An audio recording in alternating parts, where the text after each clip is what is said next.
Saya juga luar biasa kagum ya. Saya mendapat pesan dari Pak Hasim Djohadikusumo, adiknya Presiden Prabowo, untuk memperhatikan, melihat keadaan dari Sudirman. Terus terang aja saya juga kaget. Seorang adik presiden bisa memikirkan sejauh itu, dan saya nggak tanya. Beliau yang mengontak saya. Coba lihat keadaan Sudirman, katanya. Karena katanya dia mendapat informasi tentang bahwa dia sakit. Terus terang aja saya kaget. Kok ada orang sebaik ini gitu. Orang ada presiden, orang kaya, tapi masih mikir nasib rakyat seperti ini. Sehingga saya pergi ke sana, bertemu. Akhirnya saya tanya Pak Sudirman. Saya lihat dia duduk. Saya lihat sebenarnya nggak ada apa-apa nih gitu kan. Akhirnya aku tanya dia, kamu sebenarnya apa yang terjadi? Dibilang, Pak, rupanya dulu dia katanya di punggungnya dengan peluru karet. Jadi keadaan dia, sepintas kita lihat nggak ada apa-apa, tapi dia bilang sama saya, kalau dia duduk nggak bisa lama. Dia hanya lebih nyaman sedikit berdiri, tapi itu nggak bisa lama. Saya buka bajunya, coba saya lihat dulu, lihat di sininya itu, di punggungnya. Nah, akhirnya saya sampaikan kepada dia supaya mau diobati. Saya minta kepada kalapasnya untuk segera membawa dia ke rumah sakit untuk disembuhkan. Sebab begini ya, ini dia kan masih anak muda kan. Dia ditahan dulu itu 21 tahun, sekarang umurnya 29. Ya memang mereka itu kena seumur hidup. Tapi kan kita harus berusaha juga bagaimana merubah keadaan dia nantinya secara hukum. Nah, Pak Hasim bilang, bila perlu saya yang biayai. Saya akan biayai, bukan bila perlu, saya akan biayai penguatannya, sampaikan. Ya, saya terus terang aja sedih juga ya, bukan sedih ya, terharu lihat Pak Hasim ya. Mana ada seorang ada presiden yang begitu hebat? Ini siapa ya? Kasus ini bisa sampai dia pikir. Lihat ya, tolong perhatikan. Saya pergi ke sana itu dengan Pak Nikolai, Dirjen HAM ya, salah satu dirjen.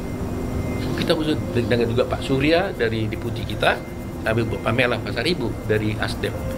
Artinya kita memberikan perhatian khusus. Salam keadilan. Bapak Ibu sekalian, pada hari ini Senin tanggal 17 Februari 2025, saya kembali memberikan update penanganan kasus 7 terpidana di kasus Vina dan Eki di Cirebon.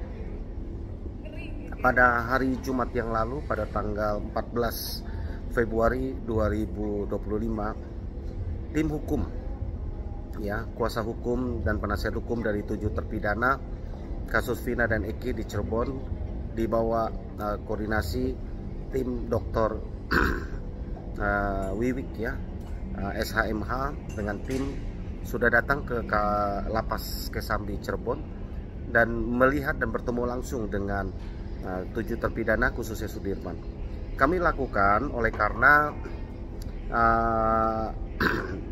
hari Senin dan Selasa ya, tanggal 10 dan 11 Februari 2025 yang lalu, Sudirman ini sudah melakukan cek kesehatan ya, yang difasilitasi hasil kunjungan dari Bapak Wamenko Hukum HAM, Imigrasi dan Pemasyarakatan Republik Indonesia beserta dengan Dirjen ya, Instrumen dan Penguatan HAM Bapak Dr. Nikolai ke Lapas Kesambi.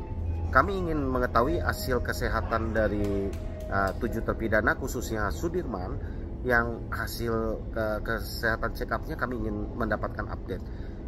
Sebagaimana kita tahu, sesuai dengan pernyataan dari Bapak Wamenko, Bapak Profesor Dr. Otto Hasibuan SHMM, bahwa kasus ini mendapat perhatian yang cukup serius dari Bapak Hasim Djohadikusumo, adik dari Bapak Presiden Prabowo. Nah, tentu ini adalah membuat kami lebih semangat lagi untuk membela mereka, oleh karena kesempatan begitu terbuka, berbagai langkah hukum yang dimungkinkan untuk kita lakukan sebagai tim kuasa hukum kepada mereka.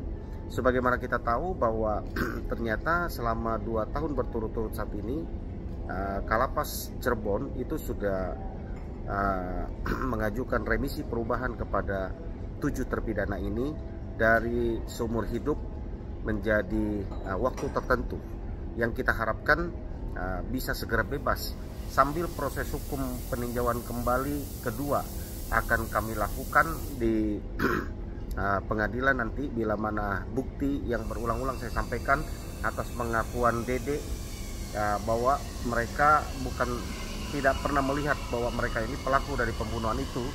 Tentu ini akan kami pakai untuk ke depan menjadi novum bahwa telah terjadi pertentangan keputusan tahun 2016 sampai 2024 atau 2025 sekarang.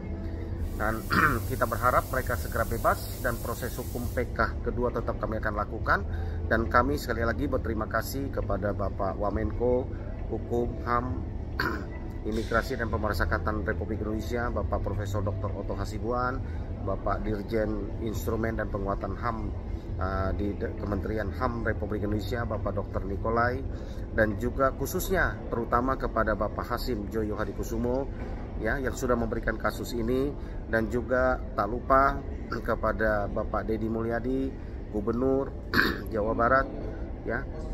Tentu dengan begitu banyak tokoh-tokoh masyarakat yang mengawal kasus ini, kita harapkan bahwa keadilan akan segera ditegakkan. Kami tahu bahwa eksekutif ini tidak bisa mencampuri urusan judikatif di ranah pengadilan. Walaupun mereka ini mempunyai kekuasaan di eksekutif, kami tahu bahwa ini mereka tidak bisa langsung mencampuri urusan judikatif. Oleh karena itu kami berharap bahwa dukungan yang sudah sedemikian banyak dapat membuat ahli atau lembaga peradilan di Indonesia, khususnya Mahkamah Agung, melihat ini, dan juga kami menghimbau kepada Bapak Kapolri segera tolong ya, apalagi yang ditunggu Pak Kapolri ya, Pak Kabar Reskrim, segera tingkatkan status penyidikan. Kami menunggu ya reaksi respon secara cepat dari Bapak Kapolri, Bapak Kabar Reskrim terhadap LP yang kami lakukan di Barreskrim Mabes Polri ya. Kami sudah bolak-balik menyurati, kami sudah bolak-balik juga mengingatkan kepada teman-teman untuk di Mabes Polri untuk segera mempercepat kasus ini ya. Kami akan meminta dukungan dari Komisi 3 DPR RI ya. Mudah-mudahan segera kami dapat dijadwalkan untuk bertemu dengan Komisi 3 DPR RI. Kami akan beberkan fakta dan kondisi mereka dan apa yang terjadi kepada mereka ya, sehingga mereka layak untuk kita berikan perlindungan hukum, kita beri bantu ya untuk segera mendapatkan keadilan bagi mereka. Bayangkan kalau itu menimpa keluarga kita, menimpa sanak famili kita, anak kita. Saya tidak bisa bayangkan ya, mereka harus menanggung 8 tahun lebih, hampir mau 9 tahun di dalam lapas mendekam ya, atas apa yang mereka, kami yakini, tidak mereka lakukan. Walaupun mereka sudah sah secara hukum, divonis di pengadilan di Indonesia sampai Mahkamah Agung, bahkan sudah pernah kami mengajukan PK, tapi karena keyakinan kami dengan fakta dan bukti yang kami punya ya, kami terus akan mencari keadilan. Mudah-mudahan keadilan itu masih terbuka lebar di negara Republik Indonesia ini, sehingga kita dapat menghadirkan ya keadilan bagi 7 terpidana, khususnya di kasus Vina dan Eki di Cirebon ini ya. Kita berharap dengan dukungan yang diberikan sekali lagi dari Bapak Hasim Joyo Hadikusumo ya, beliau begitu baik, kami melihat begitu tersentuh hati kepada orang-orang yang membutuhkan. Kami berharap Pak Hasim juga dapat membantu mengawal ya sampai kepada Pak Presiden ya, supaya mereka dapat dibebaskan dulu melalui proses perubahan waktu atau remisi perubahan waktu tertentu dari sumber hidup atau melalui program. Saya mengucapkan terima kasih pada Pak Jutek, BWW, Wina dan Dunia yang sudah memperhatikan Sudirman. Baik, selamat siang. Pada hari ini Jumat tanggal 14 Februari 2025, tim hukum DPN Pradi mengunjungi Sudirman di Lapas Kesambi untuk melihat kondisi Sudirman setelah Jenderal check up. Terima kasih Bapak, sampai sama apa pihak terusnya. Sebelumnya kan di rumah sakit kan sakit, nggak bisa tidur, tidurnya malam terus. Kalau saya malam itu nggak mendingan. Yang pinggang Diman itu gimana? Yang waktu di persidangan itu kan memang menunjukkan bahwa itu yang ditembak yang mana coba kamu tunjukkan gimana? Ya.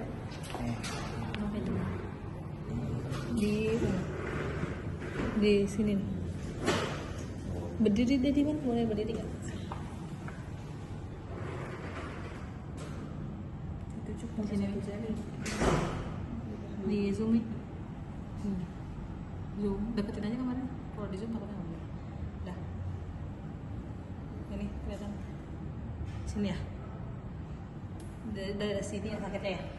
Ini tuh diapain sih? Makanan. Hah? Coba duduk lagi. Kasih duduk lagi. Nah itu bekas lukanya bekas apa? Ditembak karet. Ditembak karet. Gimana cara ditembaknya? Ya, dekat dari tulang punggung saya. Terus Pas ditembak, saya teriak. gimana? Lagi apa? Gitu. Sakit banget. Jadi pas ditembak tuh Sudirman lagi berdiri, sambil berdiri. Jongkok. Mau jongkok. Terus pas ditembak sakit tuh. Sudirman masih jongkok atau sampai kayak gimana sakitnya? Tiduran. Mau sampai tiduran Iya. sakitnya. Nah, yang kepala. Terus setelah ditembak itu Sudirman beres ditembak langsung berdiri lagi, langsung jongkok lagi gitu, bisa? Ya, dipaksa sama polisinya. Oh dipaksa.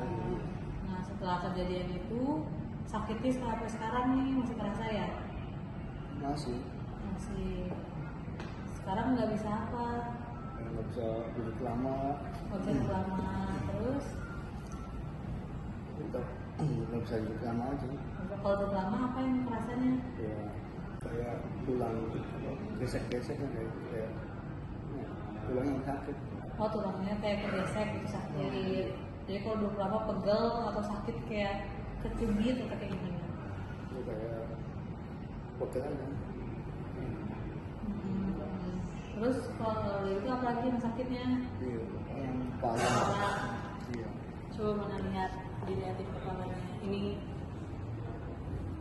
yang ini ya, benjol ya? Iya. Ini gara-gara apa? Dipentung. Apa? Dipukul. Gara-gara apa? Dipukul. Dipukulnya pakai apa? Pakai biasa sapam. Oh, pentungan. Keras dipukulnya. Keras. Oh, sekarang gimana rasanya? Kalau ini jarang kumat. Ya, tapi sakit. Benjol ya itu ya? Jadinya benjol tetap ya? Iya, permanen gitu. Terus kemarin habis di check up. Iya. Nih habis Iya, diperiksa. di check up. Terus dikasih obat sama dokternya. Iya. Terus kata dokternya apa ngomong ke Sudirman? Ya, suruh minum obat biar sakitnya nggak kambuh. Yang dikasih obat buat apa katanya? Buat biar apa pinggangnya nggak kumat lagi. Biar kumat lagi. Terus sekarang udah rajin minum obat. Iya. Minum obat. Terus apa yang udah dirasain setelah minum obat? Ya, rasa sakit di punggung ini berkurang nggak kayak awal sebelum di check up. Oke. Oh sebelum di check up mungkin tidurnya nggak enak kali ya. Iya. Pas sekarang di check up, dapat obat, tidurnya jadi enak gitu. Iya. Terus apa lagi? Ya, yang dirasakan pedoman sakitnya yang ini gimana? Yang dirasakan. Sekarang Ya dirasakan sakitnya bisa kambuh. tidak mendingan. Ya, tapi masih ada rasa sakit. Ya kalau nggak minum obat. Oh ya. Karena Sudirman lebih nyaman duduk atau jongkok atau tiduran. Ya lebih nyaman kayak aktivitas mulai mandiri. Oh, jadi kalau dipakai duduk masih sakit pinggangnya. Ya kalau nggak minum obat jalan rumah mendingan. Oh,